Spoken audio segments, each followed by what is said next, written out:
हाथ धो गई जी। सुबह से घर में ऐसी चुप्पी है जैसे कोई रहता ही ना हो यहाँ। चुप्पी तो होगी, अब लड़का शहर चला गया है तो ढोल नगाड़े थोड़ी ना बजेंगे घर में। अरे तो मैंने कौन सा उसे खुद भेजा था, मैं तो मनाही कर रही थी, बोली थी यहीं रह ले मेरे पास। और क्या करता यहाँ रहकर, खेत में 2 पैसे भी नहीं बचते। लड़का कमाने गया है, कोई गुनाह नहीं किया। गुनाह नहीं किया तो क्या वो बहुत बड़ा पुण्य कर दिया, माँ बाप को अकेला छोड़ गया। अरे भाग्यवान, अब हर वक्त यही रोना रोगी क्या? तो क्या करूं, कल तक घर में कितनी चहल पहल रहती थी, कभी संजय इधर कभी उधर, अब देखो सन्नाटा पड़ा है। तुम्हें तो बस लड़की को अपने आंचल में ही बांध के रखना था। तो क्या गलत था उसमें, एक ही तो बेटा है हमारा। एक ही तो बेटा है, तभी तो चाहता हूँ कुछ बन जाए। शहर में नौकरी करेगा तो आगे बढ़ेगा। अरे मुझे नहीं चाहिए ऐसी तरक्की जिसमें बेटा ही दूर हो जाए। अरे तुम समझती क्यों नहीं हो? समझने को कुछ बच्चा ही कहाँ है, सुबह से चाय तक फीकी लग रही है। चाय फीकी नहीं है, तुम्हारा मन फीका है। हाँ मेरा मन तो फीका ही रहेगा।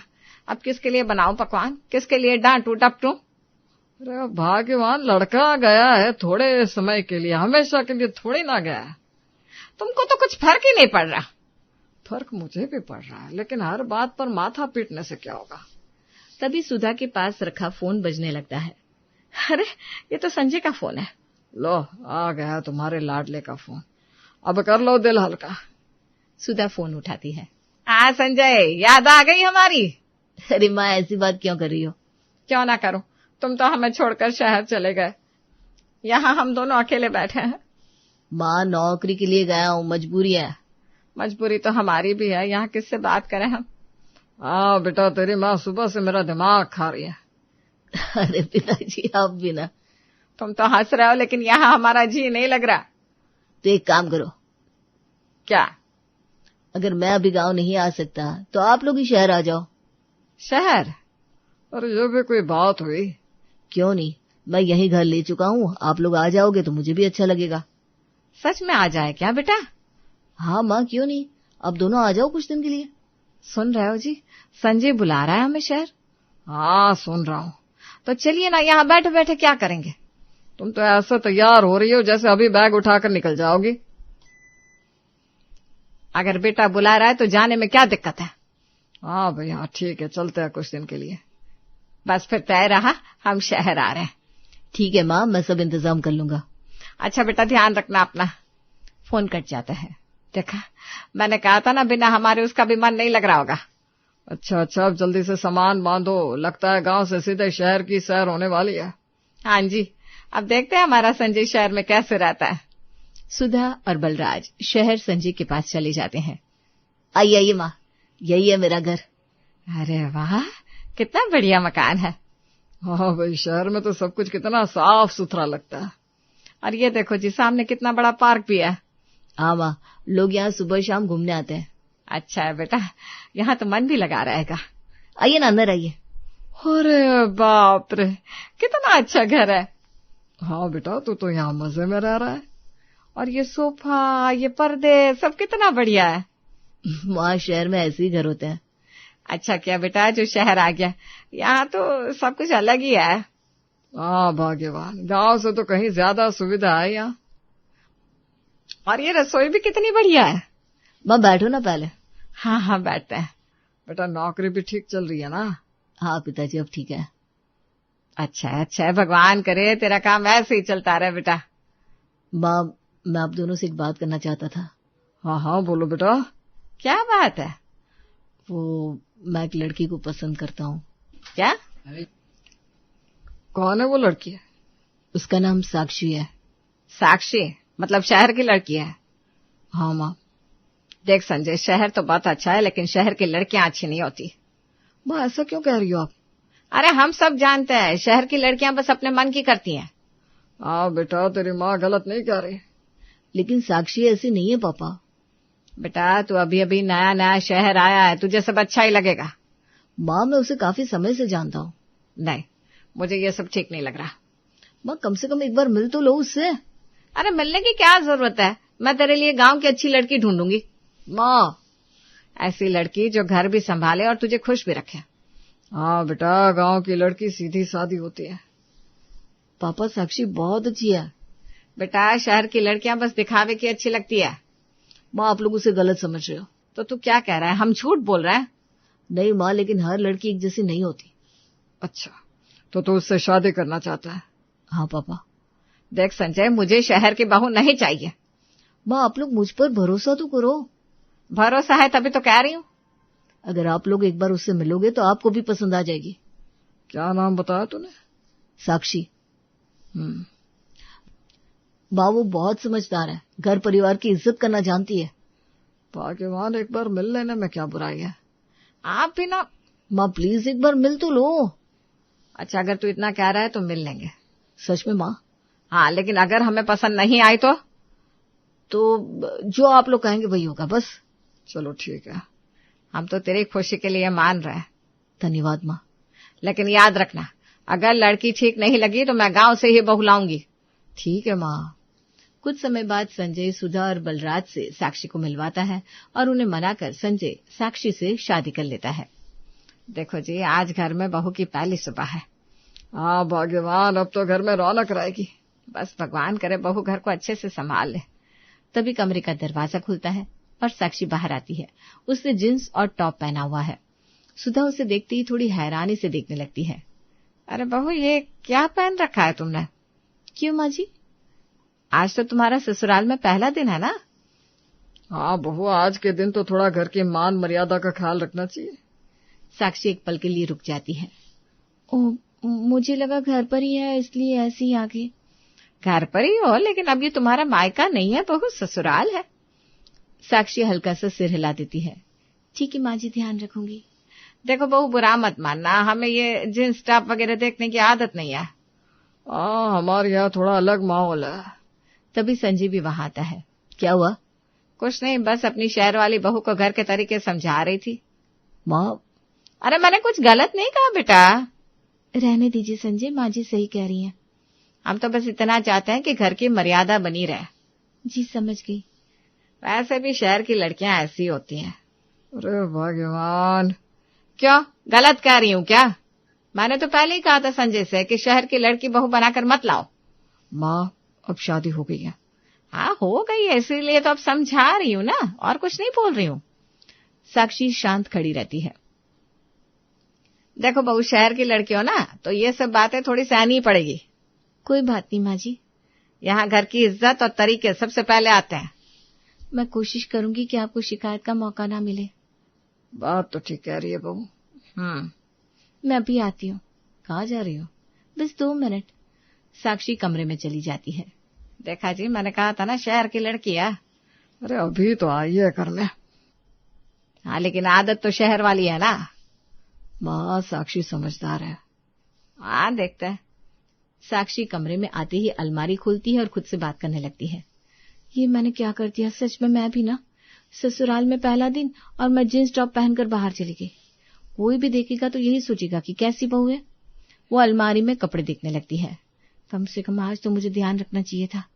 वो एक सूट निकालती है। चलो अब यही ठीक रहेगा। थोड़ी देर बाद साक्षी सूट पहनकर कमरे से बाहर आती है। हॉल में संजय, सुधा और बलराज बैठे थे।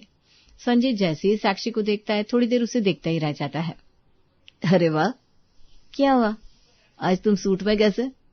साक्षी हल्का सा मुस्कुरा देती है। वैसे जो भी हो, बहुत अच्छी लग रही हो। बस ऐसे ही पहन लिया। बलराज भी साक्षी को देखता है। हाँ बहू, अब बिल्कुल घर की बहू लग रही हो। सुधा भी सब सुन रही थी। आप ठीक लग रही है। मैंने सोचा पहला दिन है तो थोड़ा ध्यान रखना चाहिए। अच्छा किया जो समझ गई। माँ आप भी ना। क्या आप भी ना? सुबह से आप साक्षी को सुनाई जा रही है। अरे तो मैंने कौन सा कुछ गलत कहा? रहने दीजिए ना संजय। अच्छा बहू, एक काम करो। जी? आज तुम्हारी पहली रसोई है। पहली रसोई? हाँ बहू, हमारे यहाँ यही रिवाज है। आज तुम्हें रसोई में कुछ मीठा बनाना होगा। ठीक है, बना दूंगी। इतना कह के साक्षी वहां से चली जाती है। माँ अभी तो साक्षी आई है। तो क्या हुआ? आप उससे से गुस्से में क्यों बात कर रही हो? गुस्से में? सुबह से आप बस उसे डांट ही रही हो। अच्छा, अब तू बताएगा मुझे कि मुझे अपनी बहू से कैसे बात करनी है? माँ मेरा वो मतलब नहीं था। तो फिर क्या मतलब था? अरे तुम लोग बहस क्यों कर रहे हो? देखो जी, अब बेटा मुझे ही समझाने लगा है। माँ मैं तो बस क्या? चलो भाई, अब देखते हैं बहू क्या बनाती है। हाँ, आज पता चल ही जाएगा कि शहर की बहू रसोई में कैसी है। उफ, कितना धीमे बन रहा है। माँ जी ने कहा था मीठा बनाना, अब जल्दी बन जाए तो अच्छा है। वो हलवे को चलाते हुए इधर उधर सामान देखने लगती है। शायद थोड़ा और घी डालना चाहिए। साक्षी घी डालती है, फिर हलवे को चलाती है। बस थोड़ा और फिर हो जाएगा। इसी बीच उसका ध्यान कुछ देर के लिए हट जाता है। अरे, चीनी तो अभी डाली नहीं। वो चीनी लेने के लिए मुड़ती है। इतने में कढ़ाई में हलवा नीचे से जलने लगता है और धीरे धीरे धुआं उठने लगता है। अरे ये क्या? धुआं तेजी से फैलने लगता है।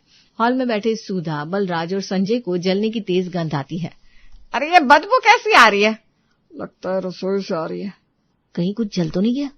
तीनों जल्दी से रसोई की तरफ भागते हैं। रसोई में पहुंचते ही देखते हैं पूरा किचन धुएं से भरा हुआ है और साक्षी घबराई हुई कढ़ाई हिला रही है। अरे राम राम राम राम, ये क्या कर दिया बहू तुमने? साक्षी जल्दी से गैस बंद करती है। वो हलवा बनाते बनाते। हलवा बना रही थी या घर में आग लगाने का इरादा था? साक्षी चुप खड़ी रहती है। अरे इतना धुआं भर गया पूरे घर में। मैंने कहा भी था, शहर की लड़कियों का घर का काम कहाँ आता है। साक्षी सिर झुका लेती है। एक हलवा तक ठीक से नहीं बना पाई। हाँ बहू, इतना भी नहीं आता क्या? साक्षी धीरे से कढ़ाई को देखती है। पहली रसोई थी और ये हाल कर दिया। संजय आगे बढ़ता है। अरे माँ, कोई बात नहीं। क्या मतलब कोई बात नहीं? वो पहली बार बना रही थी। अरे तो क्या हुआ, हलवा बनाना कौन सा पहाड़ तोड़ना है। कम से कम उससे कोशिश तो की। कोशिश? हाँ, सीख जाएगी धीरे धीरे। बेटा तुम तो बस बहू का ही पक्ष लोगे। माँ, मैं बस इतना कह रहा हूँ कि। साक्षी तुरंत संजय को रोक देती है। नहीं संजय, तुम मत बोलो। अरे लेकिन रहने दो ना। संजय चुप हो गया। माँ जी और पिताजी बड़े हैं, वो जो कह रहे हैं सही कह रहे हैं। सुधा थोड़ी देर साक्षी को देखती है। गलती मेरी ही है। देखो बहू, घर के काम में ध्यान रखना पड़ता है। हाँ, वरना ऐसा ही होता है। मैं साफ कर देती हूँ सब। पहले ये धुआं तो बाहर निकालो। संजय खिड़की खोल देता है। चलो अब ठीक हो जाएगा। बस अगली बार ध्यान रखना। साक्षी धीरे से सिर हिला देती है। जी, अब ऐसी गलती नहीं होगी। संजय साक्षी की तरफ देखता है लेकिन कुछ नहीं बोलता। संजय कमरे में जाता है। कुछ देर बाद साक्षी भी कमरे में जाती है। ये भी कोई बात हुई? पहली रसोई थी तुम्हारी और माँ ने तुम्हें इतना सुना दिया। छोड़ो ना संजय। कैसे छोड़ दूं? मैंने साफ देखा। गलती से हलवा जल गया तो उसमें इतना गुस्सा करने की क्या जरूरत थी? वो गुस्सा नहीं था, बस उनकी आदत है। आदत है मतलब? मतलब उन्हें मुझे अपनाने में थोड़ा समय लगेगा। कितना समय? थोड़ा सा ही। मुझे तो समझ में नहीं आता, मैंने सब कुछ उनके हिसाब से ही किया। साक्षी चुप होकर उसे देखती है। जब उन्होंने कहा कि शहर छोड़कर यहाँ घर ले लो, मैंने ले लिया। लेकिन और अब जब मैंने अपनी पसंद से एक लड़की से शादी की है तो उसे भी वो आराम से अपना नहीं सकते। ऐसा मत सोचो ना। सच तो यही है, सब कुछ उनके हिसाब से हुआ। संजय थोड़ी देर चुप हो जाता है। एक चीज वो मेरे लिए नहीं कर सकते कि मेरी पसंद को दिल से मान ले। साक्षी धीरे से उसके कंधे पर हाथ रखती है। समय लगेगा लेकिन सब ठीक हो जाएगा। संजय कुछ नहीं बोलता। अच्छा, अब तुम शांत हो जाओ। कहाँ जा रही हो? मैं तैयार होकर नीचे जा रही हूँ। क्यों? मुंह दिखाई के लिए। अरे सुधा, अब तो अपनी बहू को बुलाओ। हाँ हाँ बहू आ जाओ। साक्षी तैयार होकर नीचे आती है। सब उसे देखने लगते हैं। अरे वाह, बहू तो बहुत सुंदर है। हाँ, शहर की बहू है आखिर। सुधा हल्की मुस्कान के साथ बैठी रहती है। बहू जरा इधर आओ। साक्षी बैठ जाती है। अच्छा बहू, मुंह दिखाए में कुछ गाना वाना भी होना चाहिए। है बहू, कोई अच्छे से गाना सुना दो। साक्षी थोड़ी झिझकती है। ठीक है। साक्षी गाना शुरू करती है। तेरा आने लगा हूँ, खोने लगा हूँ, जब से मिला हूँ। कुछ औरतें एक दूसरे की तरफ देखने लगती हैं। अरे अरे, ये क्या गा रही है बहू? बेटा कोई बढ़िया सा गाना गाओ ना। हाँ, ये शहर वाले गाने हमें समझ में नहीं आते। साक्षी थोड़ा रुक जाती है। अरे सुधा, कैसी शहर की बहू ले आई तू? अरे इसे तो ढंग का गाना भी नहीं आता। अरे हमारे गांव की लड़कियां तो भजन कीर्तन गा देती है। सुधा थोड़ी असहज हो जाती है। देख लिया शहर की बहू का हाल। अरे सुधा, तू तो बड़ी शान से बता रही थी कि शहर से बहू ला रही है। अब भुगत ही। साक्षी चुपचाप सबकी बातें सुनती रहती है और सुधा थोड़ा शर्मिंदा होकर इधर उधर देखने लगती है। कुछ देर बाद सभी मेहमान चले जाते हैं। देख लिया आज? क्या माँ? तेरी शहर वाली बीवी की वजह से आज मेरी मुंह दिखाए में कैसी बेइज्जती हो गई। माँ, अगर किसी गांव की लड़की से तेरी शादी होती ना तो ये दिन देखने को नहीं मिलता। बलराज चुपचाप बैठे रहते हैं। वाह माँ, कमाल है। अब क्या कमाल है? आपको शहर की नौकरी पसंद है, शहर का घर पसंद है, शहर का रहन सहन पसंद है। हाँ तो बस शहर की लड़की ही पसंद नहीं आ रही। अरे बात वो नहीं है। तो फिर क्या बात है? आज सबके सामने कैसी बातें सुननी पड़ी मुझे। माँ, आपने ये भी देखा कि साक्षी ने क्या क्या किया? क्या किया उससे? वो शहर की लड़की होकर भी आप लोगों के हिसाब से चलने की कोशिश कर रही है। सुधा चुप हो जाती है। सुबह आपने कहा तो उसने कपड़े बदल लिए। अरे वो तो आपने पहली रसोई के लिए कहा, उसने हलवा बनाने की कोशिश की। बलराज धीरे से सिर हिलाते हैं। और आज मुंह दिखाए में उसने गाना भी गा दिया। अरे लेकिन वो कैसा गाना था? माँ, वो गाना ही नहीं गाती। सुधा और बलराज दोनों उसे देखने लगते हैं। फिर भी उसने कोशिश की, सिर्फ इसलिए ताकि आपको बुरा ना लगे। सुधा कुछ नहीं बोलती। लेकिन आप लोग हैं कि उसे अपनाने को तैयार ही नहीं है। अरे ऐसा नहीं है। ऐसा ही है माँ, बिल्कुल ऐसा ही है। कुछ पल के लिए चुप्पी छा जाती है। और उसके लिए नहीं तो कम से कम मेरे लिए ही उसे अपना लीजिए। सुधा धीरे से उसकी तरफ देखती है। क्योंकि अब हमारी शादी हो चुकी है और अब कुछ बदल नहीं सकता। इतना कहकर संजय उठ जाता है। संजय! लेकिन संजय बिना कुछ कहे वहां से चला जाता है। हॉल में सिर्फ सुधा और बलराज रह जाते हैं। कुछ देर दोनों चुप रहते हैं। फिर बलराज धीरे से बोलते हैं। भाग्यवान। क्या? वैसे संजय गलत भी नहीं कह रहा। मतलब? बहू सच में कोशिश तो कर रही है। सुधा चुप रहती है। अब तुम भी इस बात को समझ जाओ।